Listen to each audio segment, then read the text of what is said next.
Hey, what's up, y'all? Welcome to another episode of Timeout with Coach Kam via Undrafted Hoops. I really appreciate everyone for tuning in. It's your boy Coach Kam here, giving you some NBA news. Um, Also, before I get the show started, I do want to give a shout out to Hardcore Sports Network for working with us here at Undrafted Hoops. So we really appreciate that. Shout out to you guys. Appreciate it. Um, Now, before I get started, um, and get going here, we're gonna recap what we're gonna go over today. We're gonna talk Game Six, obviously Celtics and Heat, and that Celtics Magic scene like it comes out again. Also, we're going to talk about this Denver layoff here. They get a long rest. That's a good thing, but it also could be a bad thing. Will it affect their rhythm? Also, we'll discuss the Adrian Griffin hire and how I feel about that, and also NBA draft sleepers. Um, but to get right into it right away, man. Game six, Celtics and Heat last night. Um, what was an instant classic. It was a great game. Obviously, it's always some controversy at the end, foul, no foul, adding seconds back on the clock. But um, give credit to the Celtics playing to the clock says zero. And as a coach like myself, it's the little things. It's the little things that could prevent you from advancing and moving on to an NBA Finals, and and also the difference between you going home potentially, or you having to face a Game Seven like the Miami Heat. One rebound. You're one rebound away from winning that thing. Max Strus got caught, unfortunately, game watching. Looked at it. Looked at the play go on, let Derrick Rose, excuse me, Derrick White sneak behind him and get a tip lay in. Those are the little things. You have to hit your man. You have to box out. You have to get that rebound secured to make sure you win that game. I always say that the possession is not over till you secure the rebound. And Max Strus got caught game watching there, and unfortunately, it hurt them a lot. But minus that one play, I'm disappointed in the two stars for the Miami Heat, and that's Bam Adebayo and that's Jimmy Butler. Yes, Jimmy Butler. I understand he came through with a 15 point um, fourth quarter. However, quarters one through three was very uninspiring. 9 points, just not shooting the ball well. Still only finished 5 of 21. Credit, yes, he got to the free throw line, tried to make things happen, but and you look at Bam Adebayo, 4 for 16. So you're looking at 9 for 37 from your two best players. That's not going to get it done. The supporting cast showed up. They showed up and they did what they were supposed to do. Vincent with 15. Duncan Robinson, I believe, had 13. You had Caleb Martin with his 21. So you had the contribution that you needed at home from your role players. And unfortunately, what's terrible about this is the Heat stars didn't show up. They didn't show up. Not where throughout the game where they could have really buried the Boston Celtics, and it just didn't happen. And Boston was able to hang around, obviously take control of the game late in the game, um, obviously. But people was kind of harassing me once they tied up 3-3 regarding, hey, should I give Joe Mazzulla credit? The answer is no. I'm not giving Joe Mazzulla credit. I'm sorry. Yes, I do understand. Um, that Tatum and Brown has played better. That's a big part in this, but he doesn't make it easy for them. They're making shots. They're making tough shots, and they're creating one on one, but they're not running anything. They're not doing anything to make it easier on those two guys. So no, I'm not giving him credit. Not at all. I see here from Don Pelly. Appreciate you for tuning in. Jimmy was bad most of the night. I believe he was bailed out by several bad calls down the stretch. Boston shot 7 for 35 from three. That's not happening again. And I agree with you 100%, and that's why I said those guys, Jimmy and Bam, had to step up because the role players gave you what they was going to give you. They showed up at home like they were supposed to, and they didn't take advantage of the bad shooting night of Boston. And they shot well from three. They shot 46% from three. So this is gonna be, man. It's unfortunate for the Miami Heat. I like the Miami Heat a lot. I love their culture. I love teams that get it out the mud. However, I, just forecasting for Game 7, and look, I don't see how Miami Heat can get up from this. Now, if there's any team that can get up from this, it is the Miami Heat. But I just don't see how this was a devastating loss. A devastating loss. I mean, it's gonna be tough. And if we're looking at who's gonna win Game 7, if I had to choose right now, just right off the top, I gotta go Boston. I mean, why wouldn't I pick them? Why wouldn't I pick the Boston Celtics right now? I felt like Miami Heat, like the last game outside the Stars, um, you know, gave the best game that they could give. I don't see um on the road Gabe Vincent giving you 15. I don't see, well, maybe Duncan Robinson give you that, but Stru's been struggling at Boston. It's gonna be tough. It's gonna be tough to overcome. I did see where someone said that if Hero was in and they're healthy, it will be a sweep. Potentially, potentially he would help big time. Um, but yeah, I think Tatum's gonna go off as well. He does well in these Game 7 elimination type back against the wall games. I think he's gonna go off. I think Boston's gonna win by double digits. That's where I'm at with it right now. I don't see Miami getting up off the mat on this one, even though I respect their culture. I respect them a great deal. Um, but human element does come into play, and that was a big loss. That was a hard loss and a tough loss for the Miami Heat. Um, Now, all this is going on, right? We got this back and forth game. Miami wins series, excuse me. Miami wins three. Now Boston wins three. Meanwhile, Denver's chilling. Denver's chilling, resting up, getting ready for the NBA finals. Now, it's always good to get rest at this point in time in year. Uh, but this much rest always poses the question, you know, will this layoff hurt? Will the layoff hurt the Denver Nuggets, especially Game 1 of the NBA Finals, regardless who they play, Miami or Denver? I mean, excuse me, or Boston, because both of these teams have had rhythm, have kept playing. Things are flowing for them. Um, there's a big to me, it's not a big concern for the overall series, but for that Game 1, there is a concern of Denver starting off slow, maybe having to get wild to catch rhythm. Um, but that big dude up in Denver, man, Nikola Jokic is special. Um, he I don't see how people can continue to try and discredit him in any sort of way. Um, he's now shown that he can lead his team at least, to the finals. Now he has to finish the job. And if he does that, he'll cement himself as one of the special big men of all time. But far as the layoff is concerned, I do feel like it will affect them early. It's going to depend on if they can hang around early in Game 1 and not let a lead maybe balloon or get too high. And then because I could see them, later in the second quarter, second half, start to look like themselves.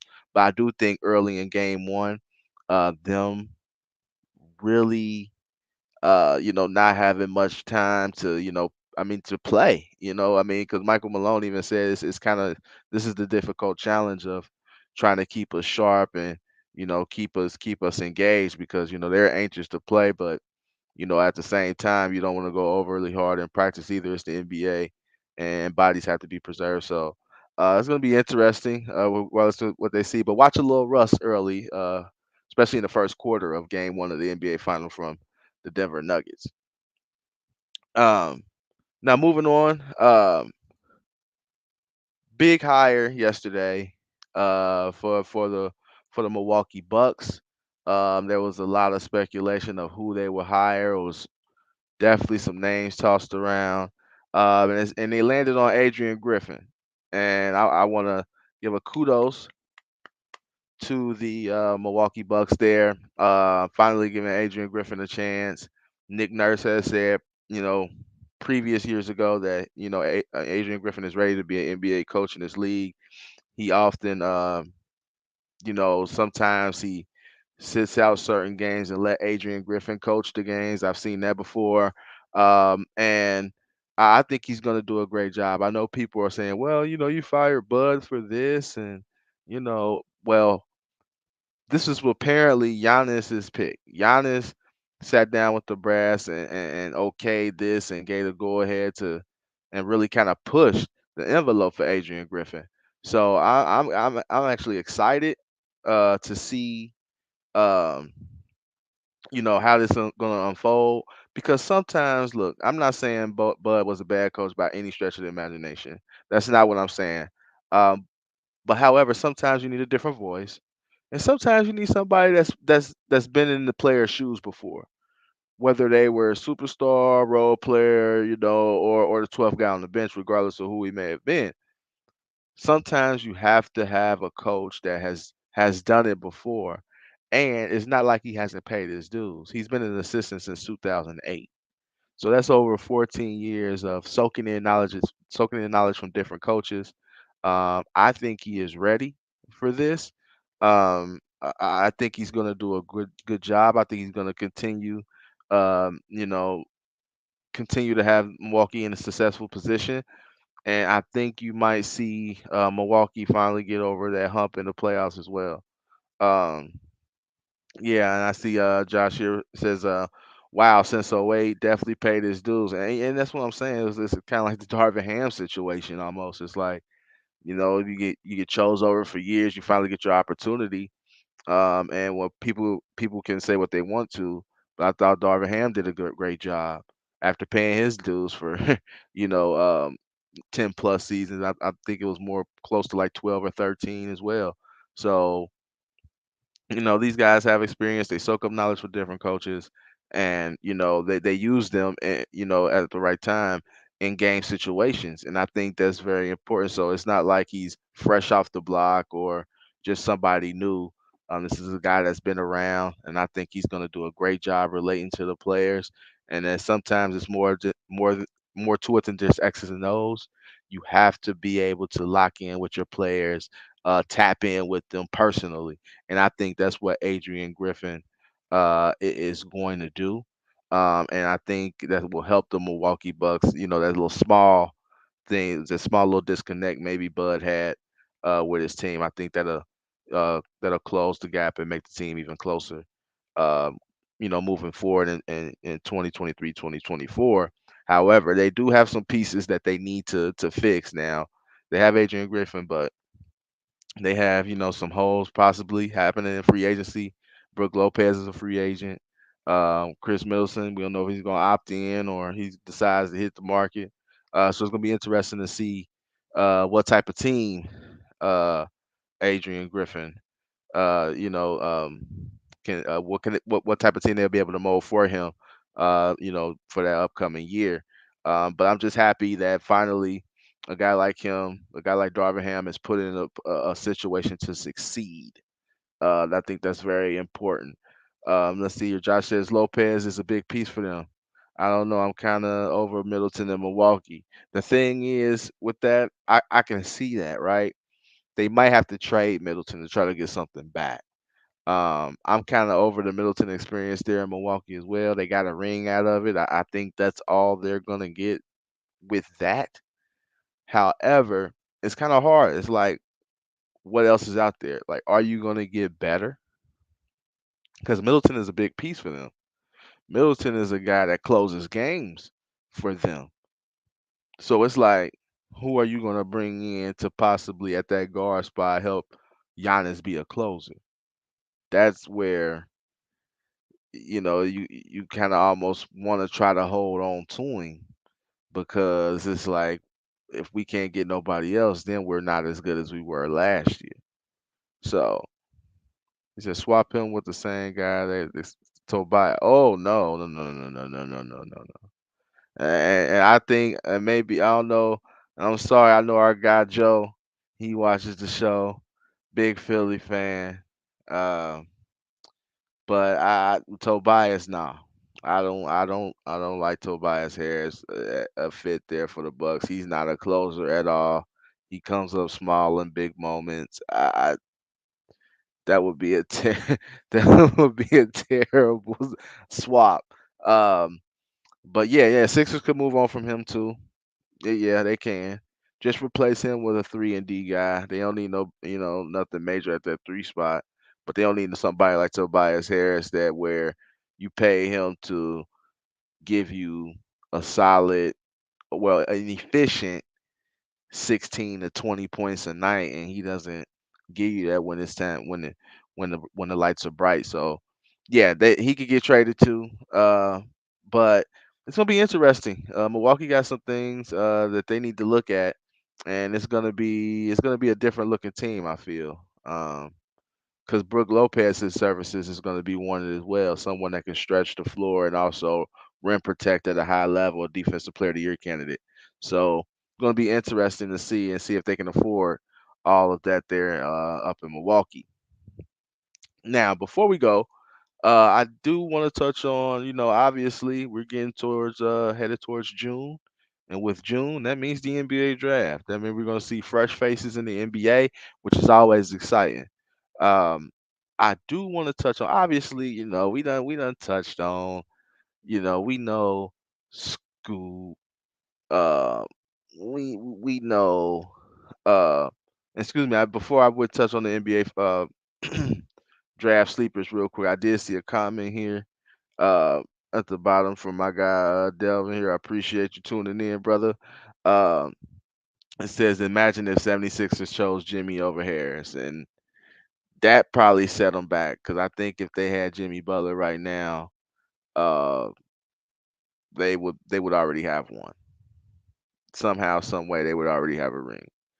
But um, definitely, but talk about the NBA draft sleepers here. Um, there's a couple guys that I really want to touch on that I really think that's going to be good in the NBA, and they may be good sooner rather than later. And there's guys that's really not going to be like major talked about because of the draft is so top heavy. We've already discussed the Brandon Millers, the Victor, uh, the Wimbies, and we done talked about Scoot. Um, but there's a couple guys that I want to discuss that I really feel that will be good in the NBA. And someone is going to get a steal, maybe in the teens or outside of the top 10.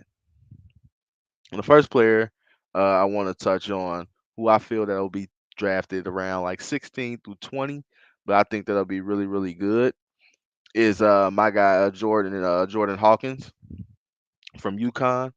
Uh, First of all, he shoots the three at a high clip. He's a three-level scorer. He can get to the basket. He can shoot the mid range. He can shoot the three off the catch, off the dribble, in multiple ways. Excuse me. So he can score in multiple ways. Um, and I like that about the NBA. So first thing you got to be able to score. So scoring is always a good thing. Defensively, he has the attributes to be a good defender.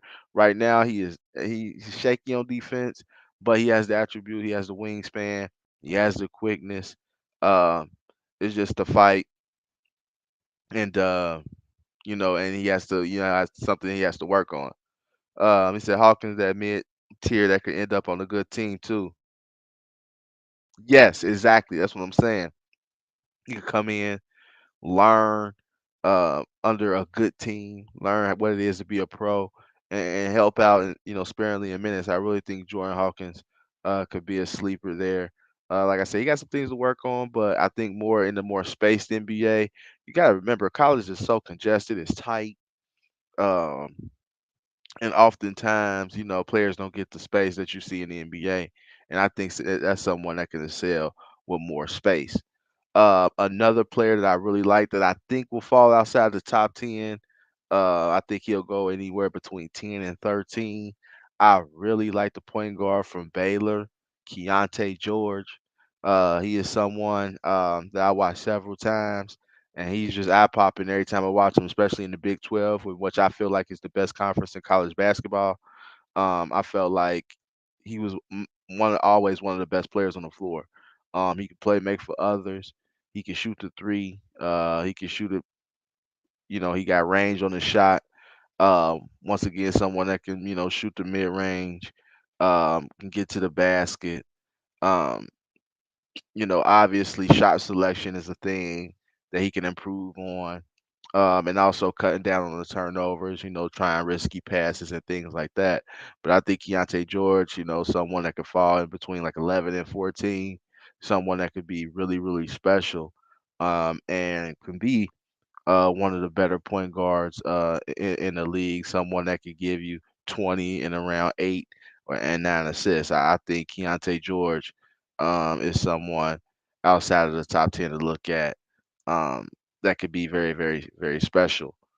Um, Another player that I like, and I spoke about it on one of the shows here on the network a couple weeks ago, and it's Taylor Hendricks. Now he's shooting up the draft boards a lot.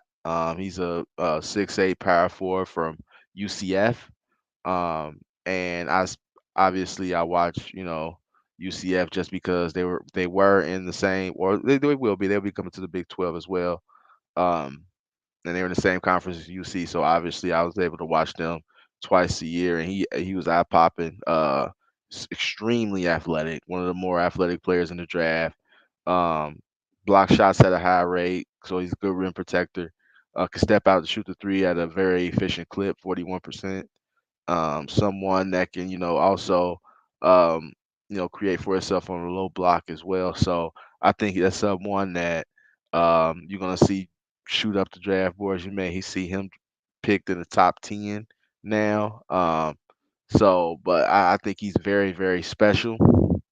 And I also think that he could come in and solidify someone and be more of a safe pick for someone that maybe in that, I'll say 6 through 9 range, someone that where you're like, you know what, I don't want nothing risky. I know what I'm gonna get from this guy. I think Taylor Hendricks will be a good pick, but he also has extreme upside as well that can grow on the offensive end.